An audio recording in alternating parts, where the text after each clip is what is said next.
Ohayou tout le monde, j'espère que vous allez bien. Alerte spoil bien évidemment, je vous invite à quitter si vous n'avez pas encore lu le manga. On a tous été choqués ou surpris par ce changement brusque d'Eren en seulement un an. Et on se demande aussi si c'est vraiment lui le père du bébé.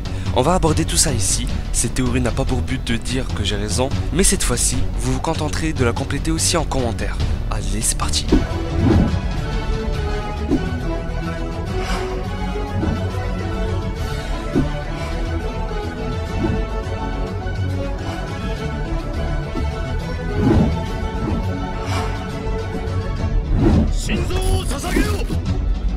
Le moment où il était avec Falco à côté de l'hôpital, déjà qu'il dit qu'il se nommait Kruger, le nom de son ancien prédécesseur. Et genre après, il parlait des blessés qu'il voyait, disant que s'il savait ce qui les attendait, et déjà un truc, Eren en l'a vu pour la première fois avec ces blessés-là. Ça veut dire qu'il s'est infiltré en plein guerre, je suppose. Bref, il dit qu'ils ne se seront jamais impliqués dans cette guerre, mais il l'ont fait quand même. Alors pourquoi ?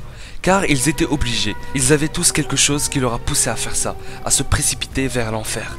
Même si dans la plupart des cas, ce n'était pas leur volonté propre. Déjà si vous n'avez pas saisi, Eren il parle des autres, mais un petit peu en même temps de lui. Eren est venu à Amar car il était soumis à une volonté, celle de Kruger je dirais. C'est ce qu'on peut comprendre pour une première fois. C'est soit ça, soit il est venu à Amar pour protéger ses amis, car il ressentait de la pression. Il se sentait obligé de le faire. Et dans le chapitre 108, on voit qu'il ne voulait donner son pouvoir à aucun de ses proches, et affirme qu'il voulait les défendre. Mais je ne sais pas comment il pourrait les défendre s'il venait ici.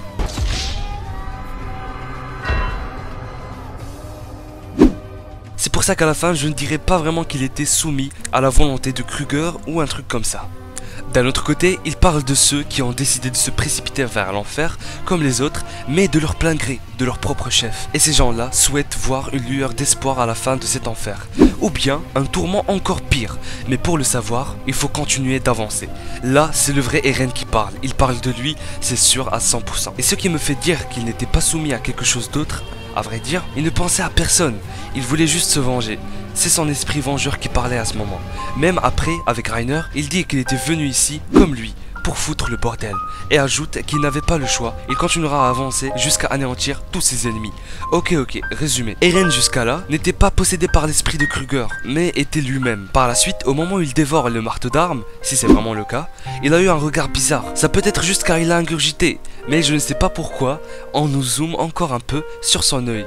Bon, au début, je vous avoue que j'ai cru que c'était les mêmes yeux que ceux de Uli, Frida et le père de Rod, quand ils étaient tous soumis à la volonté du 145e roi Fritz, mais pas vraiment. Si on regarde bien les détails des yeux, ce n'est pas vraiment la même chose. Mais ça ne m'empêche pas de penser que Tybur aurait peut-être du sang royal. On peut théoriser dessus. On sait qu'il y avait 8 familles royales auparavant. Les Ress, les Fritz, d'autres et pourquoi pas les Tybur. C'est vrai que je me lance sur un truc qui peut être entièrement faux, car je n'ai pas vraiment d'indices à propos de ça.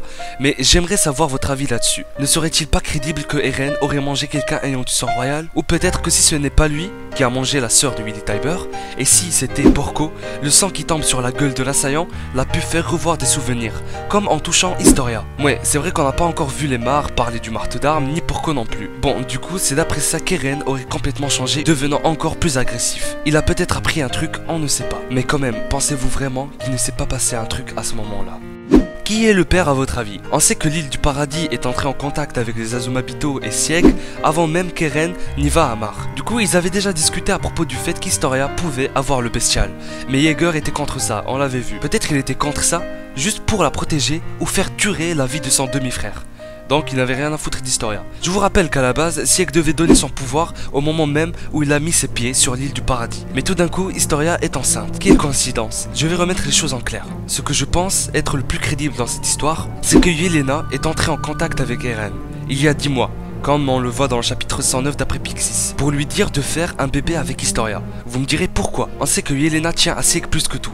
Et d'un autre côté, c'est à l'avantage d'Eren aussi, s'il veut faire durer la vie de son demi-frère encore un peu. Soit ça, soit car il veut la faire durer à cause d'un plan qu'on ne connaît pas et que eux seuls savent. Ils se sont déjà envoyé une lettre à Mar, on ne connaît toujours pas tout son contenu. Du coup, la personne avec la capuche à la ferme, ça ne peut être qu'Eren qui a dit à Historia de faire croire aux autres que c'était une personne juste comme ça qui allait être le père du bébé. En plus, ça va bien avec la chronologie.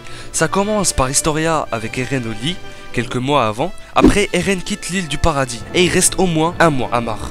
Comment je le sais? Vous vous rappelez la première fois où Willy et Magat se sont rencontrés? On avait déjà vu Eren dans le même chapitre. Et dans l'autre chapitre, il lui avait dit que ça faisait un mois qu'il ne s'était pas serré la main, je pense. Donc Eren est resté amarre au moins un mois, ça c'est sûr. De plus, on sait que l'idée du bébé, comme j'ai dit, c'est juste pour faire durer la vie de siècles et de sauver Historia un petit peu aussi. Mais pourquoi Eren veut dissimuler tout ça? Vu que maintenant il y a beaucoup de tensions entre Eren et le bataillon, je dirais, ou bien vu qu'il est allé à Mar sans leur dire, enfin à un moment s'il savait que c'était Eren le père, la vie du bébé serait menacée par le bataillon, pour qu'Eren ne se rebelle pas. Et donc c'est pour ça qu'Eren a anticipé ceci, et a demandé à Historia de choisir quelqu'un d'autre. Et je voudrais aussi rajouter le fait que ce n'est pas en fait n'importe qui, vu que c'est la personne qui jetait des cailloux sur Historia étant petite. Et le mec on sait qu'il voulait se rattraper vu que maintenant c'est la reine, du coup il travaillait pour elle dans une orphelinat. Et forcément si la reine elle vient et lui demande un service, il ne va pas dire non, surtout pas lui. Bref, maintenant, Historia, il lui reste juste un peu de temps pour qu'elle accouche. Ça me semble logique tout ça. J'espère ne pas avoir oublié un détail qui pourra contredire tout cela. Comme j'ai dit au début, faites-moi part de vos avis, j'essaierai de tout lire et de répondre si nécessaire. Et j'espère qu'à la fin, on aura tous raison. Je vous lâche, c'est un énorme acquis de roi dans la gueule,